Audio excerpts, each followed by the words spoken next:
पाकिस्तान और भारत के माबैन सबसे बड़ा और बुनियादी तनाज़ा तो कश्मीर का है, लेकिन अगर मसला कश्मीर हल हो जाए तो इसका ज्यादा असर किस पर होगा, यानी पाकिस्तान पर ज्यादा असर होगा या भारत पर होगा। और दोनों मुल्कों में एक मुश्तरका फरीक ऐसा भी है जो मसला कश्मीर हल होने के बाद शायद ज्यादा खुश ना हो या फिर वहाँ ज्यादा इत्मीनान का इजहार ना किया जाए। लेकिन अभी जो एक बड़ी डेवलपमेंट हुई है, ये भारत और पाकिस्तान की 117 ऐसी शख्सियात हैं जिन्होंने दोनों ममालिक से ये मुतालबा किया है और दरखास्त की है कि दोनों ममालिक के वो करोड़ों अवाम जो सतह गुर्बत से नीचे हैं, उनकी भलाई और बेहतरी के लिए मिल बैठ कर अपने तनाज़ात को न सिर्फ हल करें बल्कि आगे बढ़ने पर भी गौर किया जाए, ताल्लुकात को मामूल पर लाया जाए। पाक भारत गुज़िश्ता साल की जंग के बाद सूरत हाल बहुत ज्यादा गंभीर हो गई तो 117 मुमताज शख्सियात ने भारत और पाकिस्तान से मिलकर भारत के वजीर आजम नरेंद्र मोदी और पाकिस्तान के वजीर आजम शहबाज शरीफ को खत लिखा है, जहां दो तरफा ताल्लुकात को मामूल पर लाने के लिए इक़दामात का मुतालबा किया है। साथ ही ये अपील की है कि पाक भारत कशीदगी लाखों नौजवानों के मुस्तकबिल के लिए खतरा है, खुशहाली मुसलसल मुतासिर हो रही है। Centre for piece and progress का ये मुश्तरका खत अमन व अमान के मुकालमे की फौरी बहाली की अपील के तौर पर दोनों ममालिक के वज़ीर आज़म को लिखा गया है। जिन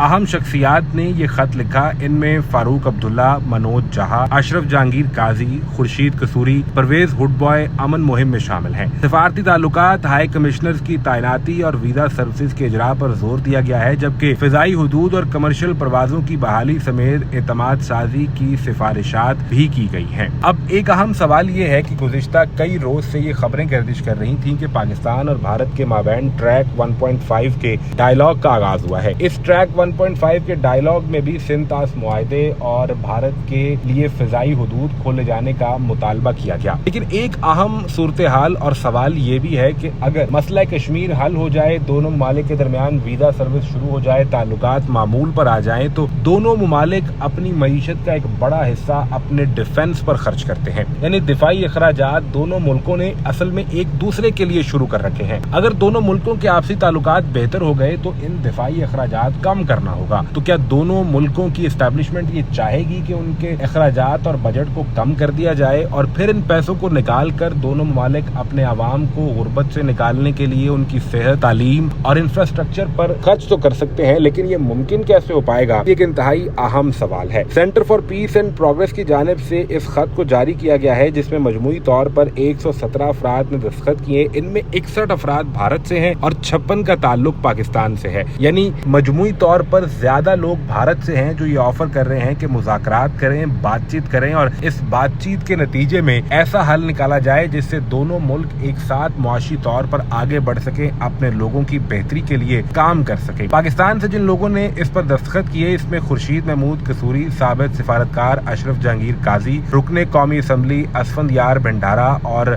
जौहरी फिजिक्स के मुसन्निफ और साइंसदान परवेज हुडबॉय वो अहम नाम हैं जो इस लिस्ट में शामिल हैं।